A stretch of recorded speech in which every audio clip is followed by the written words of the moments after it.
ભારત અને પાકિસ્તાન વચ્ચે તણાવભરી સ્થિતિમાં સરદાર સરોવર નર્મદા ડેમ અને સ્ટેચ્યુ ઓફ યુનિટી સુરક્ષામાં વધારો કરાયો છે. જમ્મુ કાશ્મીરના પહેલગામમાં આતંકવાદીઓએ નિર્દોષ ભારતીય પ્રવાસીઓને મારી નાખ્યા હતા. ત્યારબાદ ભારત અને પાકિસ્તાન વચ્ચે તણાવભરી સ્થિતિ છે. ભારતે ઓપરેશન સિંદૂર હેઠળ અનેક પાકિસ્તાનના આતંકવાદીઓને મોતને ઘાટ ઉતારી દીધા છે અને આતંકીઓના અડ્ડા પર હુમલા કર્યા છે. પાકિસ્તાનને ભારતે છઠ્ઠીનું ધાવણ યાદ કરાવી દીધું છે. વડાપ્રધાન નરેન્દ્ર મોદીની આગેવાનીમાં ભારતીય સેના પાકિસ્તાનની શાન ઠેકાણે લાવી દીધી છે.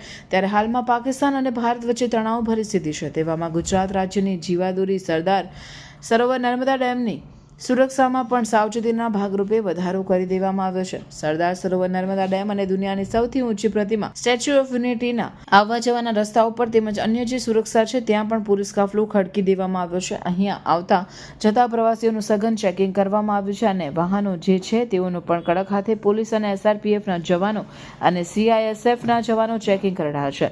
આ અંગે નર્મદા જિલ્લાના SP પ્રશાંત સુંબેએ જણાવ્યું હતું કે સરદાર સરોવર નર્મદા ડેમ અને સ્ટેચ્યુ ઓફ યુનિટીની સુરક્ષામાં વધારો કરી દેવામાં આવ્યો છે અને પ્રવાસીઓને પણ કહેવામાં આવ્યું છે કે તેઓને પણ કોઈ શંકાસ્પદ વ્યક્તિ દેખાય તો તરત તેઓ નજીકના સુરક્ષાકર્મી કે પોલીસને જાણ કરે. હાલમાં બંને સ્થળોની સુરક્ષામાં વધારો કરી દેવામાં આવ્યો હોવાનું SP પ્રશાંત સુંબેએ જણાવ્યું હતું. नमस्कार, मैं प्रशांत सुंबे SP नर्मदा। भारतीय सीमा पे पर पाकिस्तान की तरफ से जो ये सिचुएशन अभी चल रही है उसके अनुसंधान में नर्मदा जिला में स्टैच्यू ऑफ यूनिटी और सरदार सरोवर डैम ये दो महत्वपूर्ण इंस्टॉलेशन हमारे पास है। इन इंस्टॉलेशन की जो सिक्योरिटी है वो स्टैच्यू ऑफ यूनिटी CISF और सरदार सरोवर डैम में SRPF की तरफ से की जाती है। इसके अलावा नर्मदा जिला पुलिस की तरफ से भी अभी की परिस्थिति ध्यान में लेते हुए अलग अलग जगह पे नए चेक पॉइंट्स और हर दिन व्हीकल चेकिंग का आयोजन किया जाता है। हम होटल्स, ढाबा या अन्य ऐसे कोई भी जगह हो जहाँ पे संशयास्पद कुछ हो सकता है वो सभी को चेकिंग कर रहे हैं। और इसके अलावा भी सिविल डिफेंस की मॉक ड्रिल यहाँ पे हो चुकी है और इसके अलावा हम अलग अलग समय पे मॉक ड्रिल का आयोजन हमारे विस्तार में करते रहते हैं, जिसमें हम समाज के सभी अंगों का मीडिया को साथ में लेकर ही हम उनका भी उसमें मदद लेते हैं और बहुत अच्छी तरीके से यहाँ पे सुरक्षा व्यवस्था और कड़ी करने में हमें मदद मिलती है। मेरा आपके माध्यम से सभी नागरिकों से निवेदन है कि आपके ध्यान पे अगर कोई भी संशयास्पद चीज़ आती है तो तात्कालिक हमारे संपर्क में आइए। अभी के समय में साइबर अटैक का भी काफ़ी सारे इंसिडेंट्स ध्यान में आए हैं, तो कोई भी ऐसे अगर आपको ईमेल, मैसेज या कुछ भी मिले तो तात्कालिक साइबर क्राइम सेल नर्मदा या फिर नर्मदा जिले की कोई भी पुलिस स्टेशन से आप संपर्क कर सकते हैं। इस परिस्थिति में सभी एक साथ रहिए और हमारी मदद करिए। मुझे आशा है कि बहुत अच्छे वातावरण में हम अपने ज़िले की सुरक्षा यहाँ पे बरकरार रखेंगे। Thank you. समर વેકેશનમાં વોટર પાર્ક ના ગયા તો ક્યાં ગયા? અમે લોકો પહોંચી ગયા છે એક્વા બ્લુ વોટર પાર્ક. અમે અમારા દરેક ઉનાળાના વેકેશનમાં એક્વા બ્લુ વોટર પાર્ક તો આવીએ જ.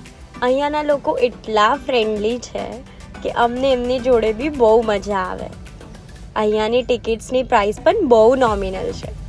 અહીંયા સારા સ્વિમિંગ કોસ્ટ્યુમ્સ આપણાને રેન્ટ પર મળી જાય છે.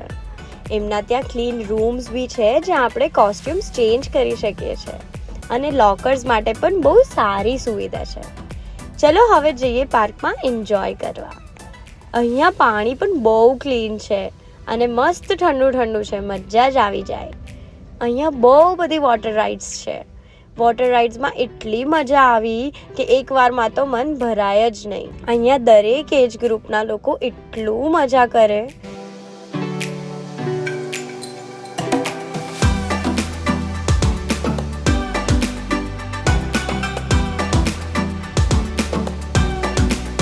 અહીંયા તમે તમારી ફેમિલી, ફ્રેન્ડ્સ કે કોઈની બી જોડે આવો, તમને એટલી મજા આવશે. તમે તમારા જોડે તમારા બા દાદાને બી લઈ આવી શકો છો. અહીંયા એટલી સરસ આંબાવાડી છે જ્યાં ખાટલાની ફેસિલિટીઝ છે. ચલો હવે બહુ ભૂખ લાગી ગઈ. અહીંયાના રેસ્ટોરન્ટ્સમાં ઓપન કિચન છે અને એકદમ હાઇજીન રીતે જમવાનું બનાવે છે.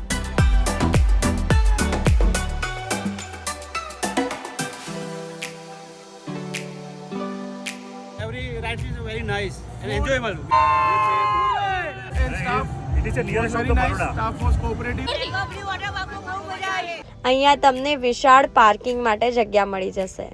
એક્વા બ્લુ વોટર પાર્ક આવેલું છે કરજણ કંડારીમાં. હવે ખાલી રીલ જ જોયા કરશો કે પછી તમે બી ત્યાં વિઝિટ કરશો?